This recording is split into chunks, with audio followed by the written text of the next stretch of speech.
प्रिय विद्यार्थियों, आज के इस ई व्याख्यान में आप सभी का हार्दिक स्वागत है। हम रघुवंशम का प्रथम सर्ग जिसके पद्य संख्या 24 तक का अध्ययन कर चुके हैं, जिसमें रघुवंशी राजा दिलीप की चारित्रिक विशेषताओं का वर्णन किया जा रहा है। उसी क्रम में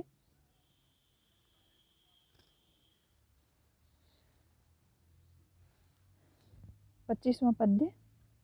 स्थित्यै दण्डयतो दण्ड्यान् परिणेतुः प्रसूतये अर्थप्यकामौ अप्यर्थकामौ तस्यास्तां धर्म एव मनीषिणः।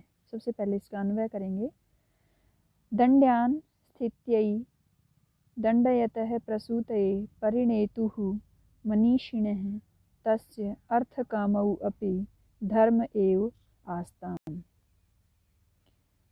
अब यहाँ पदों के अनुसार अर्थ। दण्ड्यान् यानी दंड देने योग्य, दंड के योग्य पुरुषों को, स्थित्यै लोक मर्यादा के पालन के लिए, दंडयतः दंडित करने वाले, यानी दंड के योग्य पुरुषों को, स्थित्यै लोक मर्यादा के पालन के लिए, दंडयतः दंडित करने वाले, और प्रसूतये परिणेतु, प्रसूतये संतानोत्पत्ति के लिए, परिणेतु विवाह करने वाले, मनीषिणः विद्वान। तस विद्वान कौन? मनीषिणः यानी राजा दिलीप।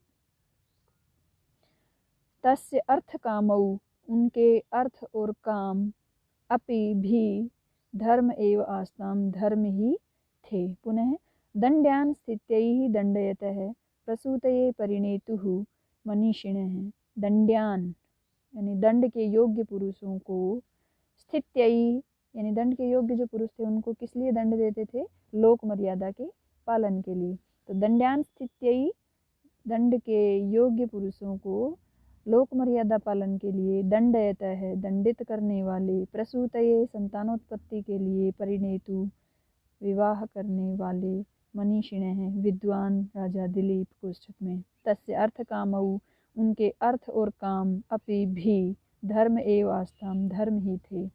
यहाँ पर जो 4 पुरुषार्थ होते हैं, धर्म, अर्थ, काम और मोक्ष, उसमें से जो धर्म के अंदर ही परिगणित माना है अर्थ और काम को भी, यानी धर्मानुरूप उनके अर्थ और काम थे। वो कैसे थे? यानी दण्ड्यान् स्थित्यै दण्डयतः कि वो जो दंड के योग्य पुरुष थे, यानी जो वास्तव में दुराचारी प्रजा थी, उनको लोक मर्यादा के लिए, कि लोक में अव्यवस्था न फैले, उसके पालन के लिए ही वो दंड देते थे, और संतानोत्पत्ति के लिए विवाह करते थे।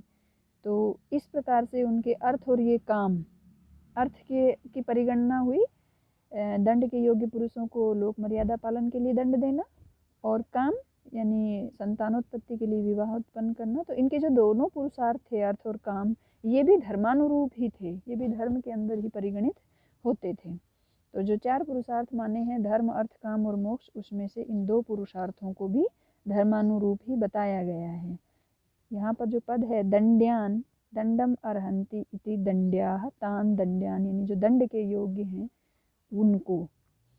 तो जो दंड शब्द से दंडादिभ्यो यह, इस सूत्र से यहाँ पर यह प्रत्यय हुआ है। स्थित्यै, स्थाक्तिन से स्थिति, और तादर्थ चतुर्थी वाच्य, तो तादर्थ में यहाँ पर चतुर्थी प्रयुक्त हुई है। दण्डयतः, दण्डनिच क्षत्रिय से दण्डयतः बना है। तो दंड के योग्य व्यक्ति को मर्यादा पालन के लिए दंड देने वाले, ये कहने का यहाँ तात्पर्य है। मनु ने भी कहा है, अदण्ड्यान् दण्डयन् राजा दण्ड्यांश्चैवप्य दण्डयन् अयशसो मैदाप्नोति नरकम चैव गच्छति। यानी जो राजा दंड करने के लिए अयोग्य पुरुष को, यानी मुझे दंड देना है, मेरा आधिपत्य प्रजा पर रहना चाहिए, यदि इसलिए प्रजा को दंड देता है तो वह राजा अयोग्य कहलाता है।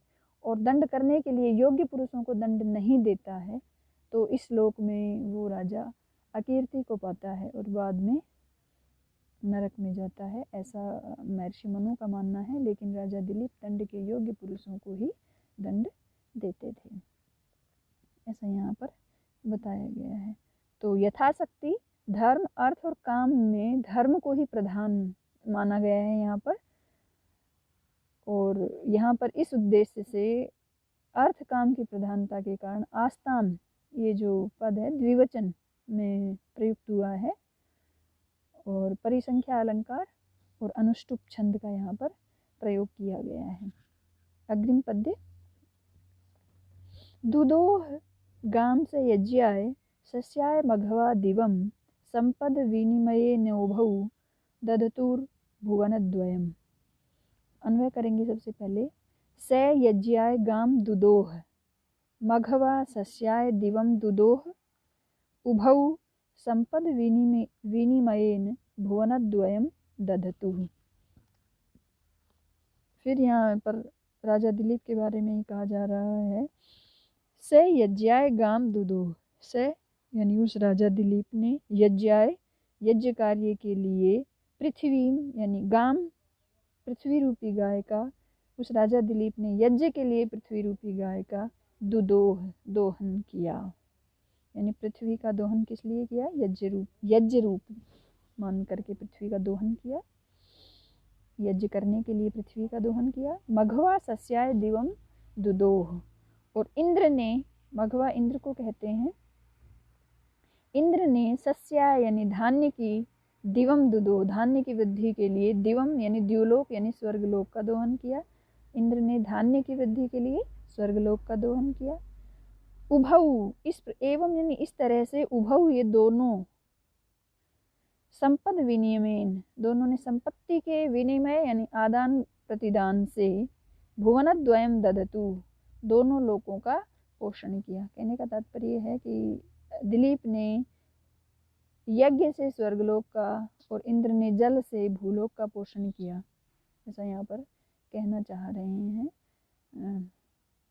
महर्षि महाकवि कालिदास कि जो राजा दिलीप हैं उन्होंने पृथ्वी का जो दोहन किया है वो पोषण रूप में ही किया है, क्योंकि यज्ञ करने के लिए, और यज्ञ का तात्पर्य ही दान और प्रतिदान होता है, आदान प्रदान ही होता है। तो उन्होंने, और इंद्र ने मानो धान्य की वृद्धि के लिए स्वर्ग का दोहन किया है, तो दोनों की ही जो संपत्ति है उनके आदान प्रदान से दोनों ने लोक का पोषण ही किया है। तो पहले जो बताया गया था प्रथम 25वें पद्य में, वो ये बताया कि अर्थ और काम ये दोनों उनके धर्मानुरूप थे, यानी 4 पुरुषार्थ में से जो उनके अर्थ काम थे वो धर्मानुरूप आचरण वाले थे, और यदि उन्होंने पृथ्वी का दोहन भी किया है तो वो यज्ञ करने के लिए यानी संपत्ति का आदान प्रतिदान करने के लिए ही किया है।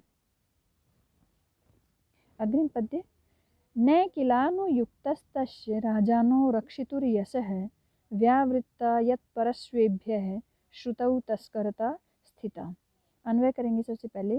राजानः रक्षितुः तस्य यशो न अनुययुः किल यत्तस्करता परस्वेभ्यो व्यावृत्ता सति श्रुतौ स्थिता। राजानः रक्षितुः तस्य यशो न अनुययुः, राजा अन्य राजा लोग, राजानः यानी अन्य राजा, रक्षितुः तस्य यशो न अनुययुः रक्षा करने वाले, कैसे राजा? अन्य राजा लोग रक्षा करने वाले, तस्य यशो उस राजा दिलीप के यश का, न अनुययु अनुकरण नहीं कर सके। यानी जो राजा लोग थे, ये राजा दिलीप रक्षा करने वाले थे, तो रक्षा कार्य में जो अन्य राजा थे वो दिलीप का अनुकरण नहीं कर सके। कहने का तात्पर्य है कि दिलीप प्रजा रक्षण में समर्थ थे और अन्य राजाओं से उत्कृष्ट थे। राजानः रक्षितुः तस्य यशो न अनुययुः, अन्य राजा लोग रक्षा करने वाले दिलीप के यश का अनुकरण नहीं कर सके। यत, क्योंकि तस्करता परस्वेभ्यो व्यावृत्ता, क्योंकि तस्करता कहते चोरी को, क्योंकि चोरी शब्द परस्वेभ्यो व्यावृत्ता दूसरे के धन से निवृत्त होकर, श्रुतौ स्थिता दूसरे के धन से निवृत्त होकर केवल वाचक शब्द में ही रहा। श्रुतौ स्थिता, श्रुत ही केवल रहा, वाचक शब्द में ही रहा, वाचक शब्द में रहा, स्वरूपतः नहीं रहा। यानी यहाँ पर जो तस्करता पद आया है यानी चोरी दूसरे के धन से हट करके केवल वाचक शब्द में रही, केवल चोरी नामक शब्द रहा, अपितु स्वभावतः ऐसा नहीं हुआ। यानी दूसरे के जो अपहरणीय पदार्थ हैं उनके अभाव से जो तस्कर शब्द का ही मानो एक तरह से अपहरण हो गया। तो जो भर्तृहरि ने कहा है ना, अत्यंता सत्यपि ही अर्थे ज्ञानम शब्द है करोति ही, अर्थात अतिशय अविद्यमान अर्थ में भी शब्द ज्ञान को पैदा कर देता है। तो इस उक्ति के अनुसार जो तस्करता यानी जो चोरी शब्द में ही रहा, स्वरूप में नहीं रहा, कहने का ये तात्पर्य है। यानी चोरी पद केवल प्रयुक्त हुआ, वो स्वभाव रूप में देखने में नहीं मिला। यानी राजा दिलीप की प्रजा में तस्करी का स्वरूपतः अभाव रहा, यानी उसकी प्रजा, कहने का तात्पर्य है राजा दिलीप के साम्राज्य में प्रजा ईमानदार थी। नेक्स्ट, द्वेष्योऽपि सम्मतः शिष्टस्तस्यार्थस्य यथौषधं त्याज्यो दुष्टः प्रियोप्यासीद अंगुलीवोरग क्षता। तो इसका अन्वय करेंगे पहले। शिष्यः द्वेष्यः अपि आर्तस्य औषधं यथा तस्य सम्मतः आसीत्, दुष्टः प्रियः अपि उरगक्षता अंगुली इव तस्य त्याज्यः आसीत्। शिष्टः यानी सज्जन, द्वेष्य अपि शत्रु होने पर भी, आर्तस्य औषधम रोगी के औषध के समान, तथा तस्य सम्मत है उस राजा दिलीप को अभीष्ट था। कहने का तात्पर्य है सज्जन शत्रु होने पर भी रोगी के औषध के समान राजा दिलीप को अभीष्ट था। और दुष्ट है दुष्ट मनुष्य, प्रिय है अपि प्रिय होने पर भी, उरग क्षता अंगुली इव सांप से डसी हुई अंगुली के समान, त्याज्य आसीत त्याज्य था, सांप से डसी हुई अंगुली के समान त्याज्य था। यानी जो राजा दिलीप को सज्जन और शिष्ट मनुष्य पसंद थे, तो शिष्ट है द्वेष्य अपि, यदि वो सज्जन शत्रु भी है तो भी, जैसे जो औषधि होती है ना, औषधि कड़वी औषधि भी रोग की नाशक होती है, इसलिए प्रिय ही होती है, उसको हम लेते ही हैं। तो ऐसे ही सज्जन शत्रु होने पर भी मानो जैसे रोगी की औषधि के समान, रोग के औषधि के समान उस राजा दिलीप को अभिष्ट थी। और दुर्जन यदि वो प्रिय भी है तो भी राजा दिलीप के लिए त्याज्य था, क्योंकि जैसे सांप से डसी हुई अंगुली यद्यपि हमारी प्रिय होती है, लेकिन यदि उसे सांप ने डस लिया है तो हम उसे नहीं रख सकते। तो सांप से डसी हुई अंगुली के समान दिलीप के लिए वो दुष्ट मनुष्य, वो दुर्जन मनुष्य त्याज्य थे। तम वेधा विदधे नूनम महाभूत समाधिना तथा ही सर्वे तस्यासन परार्थैक फला गुणाः। अन्वय करेंगे। वेदाः तम महाभूत सम समाधिना विदधे नूनम तथा ही तस्य सर्वे गुणाः परार्थैक फला आसन। वेदाः ब्रह्मा जी ने, विधाता ने, तम महाभूत सम समाधिना, तम उस राजा दिलीप की, महाभूत सम समाधिना पंच महाभूतों के कारण सामग्री से, विदधे रचना की है, नूनम ऐसा निश्चित होता है, यानी ऐसा मालूम होता है। यानी ब्रह्मा जी ने राजा दिलीप की पंच महाभूतों के कारण सामग्री से रचना की है, ऐसा मालूम होता है। क्यों? क्योंकि तथा ही तस्य सर्वे गुणा, क्योंकि उनके सभी गुण, उनके दान दाक्षिण्य इत्यादि सभी गुण परार्थैक फला आसन, पंच महाभूतों के गुणों के समान दूसरों के परार्थैक फला थे। ये जो उनके गुण थे ये दूसरों के प्रयोजन सिद्ध करना मुख्य फल वाले थे। पुनः वेदा तम महाभूत सम समाधिना विदधे नूनम, विधाता ने, ब्रह्मा ने राजा दिलीप की महाभूत पंच महाभूतों के सम समाधिना कारणभूत सामग्री से, विदधे नूनम रचना की है, निश्चित रूप से ऐसा मालूम होता है। तथा ही तस्य सर्वे गुणाः परार्थैक फला आसन, क्योंकि उनके सभी दान दाक्षिण्य इत्यादि सारे गुण पंच महाभूतों के गुणों के समान दूसरे के प्रयोजन सिद्ध करना ही मुख्य फल वाले थे। यहाँ पर कहने का तात्पर्य है कि जैसे पृथ्वी इत्यादि, पृथ्वी जल तेज वायु और आकाश, ये जो पंच महाभूत हैं, तो पृथ्वी इत्यादि महाभूतों के गंध इत्यादि जो गुण हैं वो सारे दूसरों के लिए ही होते हैं। उसी तरह से दिलीप के भी दया दाक्षिण्य इत्यादि गुण दूसरों के प्रयोजन को सिद्ध करने वाले थे। इसलिए कवि यहाँ पर कालिदास ने, ब्रह्मा जी ने पंच महाभूतों की कारण सामग्री से दिलीप की रचना की है, ऐसी यहाँ पर उत्प्रेक्षा अभिव्यक्त की है और यहाँ अनुष्टुप छंद का प्रयोग किया गया है। कहने का तात्पर्य है कि जो राजा दिलीप हैं, उन राजा दिलीप के जो गुण हैं वो गुण दूसरों के प्रयोजनों की सिद्धि करने के लिए, यानी दूसरों के कार्यों की सिद्धि करने के लिए ही हैं।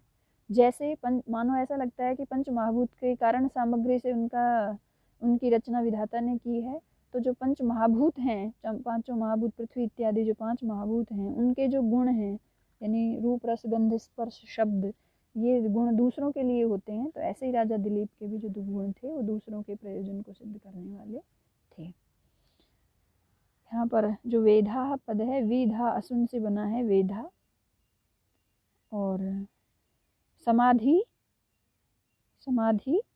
सम आंग धा की से समाधि पद बना है।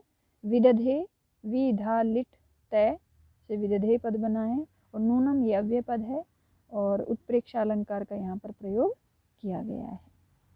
आज इतना ही, धन्यवाद।